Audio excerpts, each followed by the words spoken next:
कहा जाता है कि अजमेर शरीफ में एक नेक और ईमानदार पंडित रहता था जो हर रोज़ बुतों की इबादत करता था और दूध चढ़ावे के तौर पर बड़े बुत के कदमों में चढ़ाकर आता था। एक दिन पंडित की बेटी कहती है, बाबा आप हर रोज़ दूध लेकर कहाँ जाते हो? पंडित कहता है, बेटी मैं इस दूध को अपने खुदा के चरणों में चढ़ाकर आता हूँ। इस पर पंडित की बेटी कहती है, बाबा क्या भगवान भी दूध पीते हैं? पंडित ने कहा, नहीं बेटी, ये दूध नहीं पीते, मैं दूध इनके चरणों में चढ़ाकर आता हूँ। बेटी कहती है, बाबा जब भगवान दूध पीते ही नहीं है तो आप दूध ले जाते क्यों हो? इस पर पंडित कहता है, बेटी ऐसी बातें नहीं करते, ये हमारी आस्था है। तुम सिर्फ इतना जान लो कि देवता दूध नहीं पीते। पंडित की बेटी ने कहा, बाबा कल मैं दूध लेकर जाऊंगी और हर सूरत में ये दूध पिलाकर ही आऊंगी। बेटी के बार बार इसरार करने पर बाप ने इजाज़त दे दी और कहा, बेटी जब मंदिर में कोई ना हो तभी जाना। अगले दिन पंडित की बेटी दूध का लोटा लेकर मंदिर की तरफ रवाना हुई और मंदिर में पहुंचने के बाद सबसे बड़े बुत के पास आकर कहती है, लो महाराज दूध पी लो। उसने पहले शराफत से कहा, दूध पी लो, लेकिन कोई जवाब नहीं आया। फिर कहने लगी, दूध क्यों नहीं पीते? लेकिन मूर्ति ने टस से मस नहीं किया। पंडित की बेटी सोचने लगी, शायद भगवान मुझसे नाराज़ है। पंडित की बेटी कहने लगी, अगर आप मेरे खुदा है तो दूध पी लीजिए, वरना मैं आपके चरणों में अपनी जान दे दूंगी। ये कहकर दूध का लोटा बाजू में रखा और मूर्ति के कदमों में अपना सर मारना शुरू कर दिया। इस बेदर्दी से मारा कि माथे से खून बहने लग गया। बच्ची बार बार अपने सर को पटकती जाती और रोती जाती। इत्तेफाक से वहाँ सरकार गरीब नवाज का गुजर होता है। ख्वाजा साहब ये देखते हैं कि एक लड़की मूर्ति के सामने सर को मार रही है और उसके सर से खून बह रहा है। हज़रत ख्वाजा मोइनुद्दीन मंदिर के अंदर आते हैं और रोती हुई लड़की से पूछते हैं, बेटी क्या बात है? अपने ऊपर ऐसा जुल्म क्यों कर रही हो? तुम्हारे सर से खून बह रहा है। लड़की गरीब नवाज की तरफ देखकर कहने लगी, बाबा आपको इससे क्या? ये मेरे और मेरे भगवान का मामला है। आप तो मुसलमानों के धर्म गुरु हो। गरीब नवाज फिर कहते हैं, बेटी बताओ तो सही, क्या मामला है? किस वजह से रो रही हो?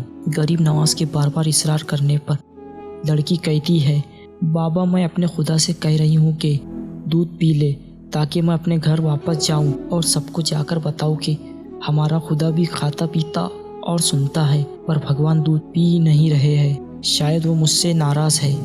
मैंने भी ये वादा किया है कि अगर ये दूध नहीं पीएंगे तो मैं अपनी जान दे दूंगी। गरीब नवाज कहने लगे, बेटी बस इतनी सी बात है। लड़की कहती है, हाँ बस इतनी सी बात है। गरीब नवाज मूर्ति के पास आए और मूर्ति से कहने लगे, तू दूध क्यों नहीं पीता? देखता नहीं है इस बच्ची के सर से खून बह रहा है, इस बच्ची को क्यों रुलाता है? लेकिन बुत टस से मस नहीं हुआ। फिर गरीब नवाज ने मूर्ति के कान पकड़े और कहा, सुनता नहीं कौन कह रहा है, दूध पी ले। इतना कहना था कि मूर्ति में हरकत पैदा होना शुरू हो जाती है। बुद्ध ने हाथों से प्याला पकड़ा और दूध पीना शुरू कर दिया। बच्ची बहुत खुश हुई और कहती है कि मेरी कसम पूरी हो गई है, अब मैं अपने घर जा सकती हूँ। लड़की जब अपने गांव में जाती है तो लोग लड़की को देखकर तरह तरह की बातें बनाते हैं। बच्ची पूरी तरह खून में लथपथ थी। गांव के लोग पंडित से कहते हैं, तेरी बच्ची ने तेरी इज्जत मिट्टी में मिला दी है। ऐसा लगता है कि तेरी बच्ची के साथ किसी ने बदकारी कर दी है। सब गांव वाले जमा हो जाते हैं और कहते हैं, बेटा बता किसने तेरी ऐसी हालत की है? बच्ची मुस्कुराई और कहा, मेरे साथ कुछ नहीं हुआ, ना मेरे साथ किसी ने कुछ किया, बल्कि मैंने जो सुबह भगवान के लिए दूध लेकर गई थी वो मैं भगवान को पिलाकर आई हूँ। गांव वाले कहने लगे, पंडित तेरी बेटी झूठ बोल रही है, दूध नहीं पिलाया है। पत्थर तो दूध पी ही नहीं सकते। तेरी लड़की इज्जत लुटाकर आई है, इसलिए ये ऐसी बातें बना रही है, ये झूठ बोल रही है। जब मामला हद से ज़्यादा बढ़ गया, लोग पंडित को इज्जत के ताने मारने लगे, तो पंडित ने अपनी पगड़ी बेटी के कदमों में रखी और कहने लगा, अय मेरी बेटी, मेरी इज्जत बचा ले, सच बता बात क्या है। बेटी बोली, बाबा मैं सच बोल रही हूँ। बाबा किसकी कसम खिलाते हो? मैं सबकी कसम खाने तैयार हूँ। गांव के लोगों ने पंडित से कहा, अगर तेरी बेटी सच बोल रही है तो आज इसने दूध पिलाया है, कल भी ये दूध पिला सकती है। कल अगर ये हमारे सामने दूध पिलाए तो हम समझ जाएंगे कि तेरी बेटी सच्ची है। बाप ने बेटी की तरफ देखा और कहा, बेटी क्या तुम तैयार हो? बेटी ने जवाब दिया, अगर आपको यकीन नहीं है तो मैं आप सबके सामने देवता को दूध पिलाकर दिखाऊंगी। अगले दिन सारे लोग मंदिर की तरफ जाते हैं। पंडित और उसकी बेटी भी मंदिर की तरफ जाते हैं। लड़की ने दूध का प्याला मूर्ति की तरफ रख दिया और कहा, महाराज दूध पी लीजिए, मेरे भगवान दूध पी लीजिए। लेकिन मूर्ति में कोई हरकत नहीं हुई।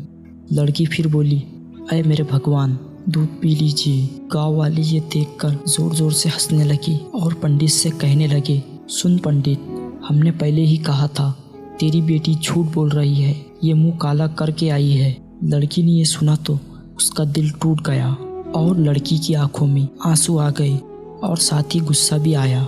लड़की गुस्से में उठकर खड़ी हुई और मूर्ति से कहने लगी, दूध पीता है या कल वाले बाबा को बुलाना पड़ेगा। इतना कहना था कि बुद्ध ने अपने हाथ प्याले की तरफ बढ़ाए और दूध पीना शुरू कर दिया। बच्ची खुश हुई और कहने लगी, बाबा देखो, कल भी इसने ऐसे ही दूध पिया था और आज भी दूध पी लिया है।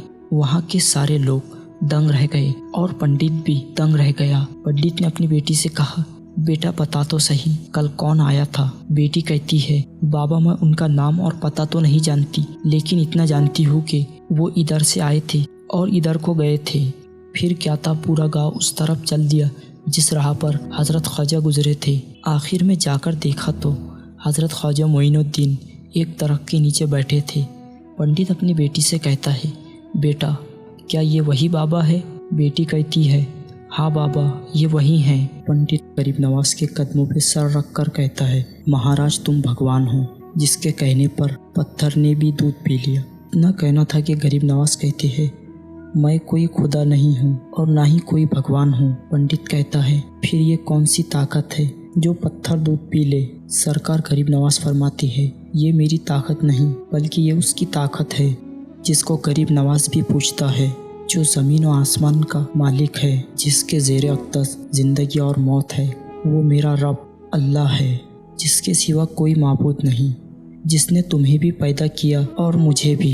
ये कहकर गरीब नवाज वहाँ से जाने लगे। सारे लोगों ने आपके कदम पकड़ लिए और कहा, बाबा जाते कहाँ हो? हमें भी अपने दीन में ले लीजिए और कलमा पढ़ाकर मुसलमान बना दीजिए।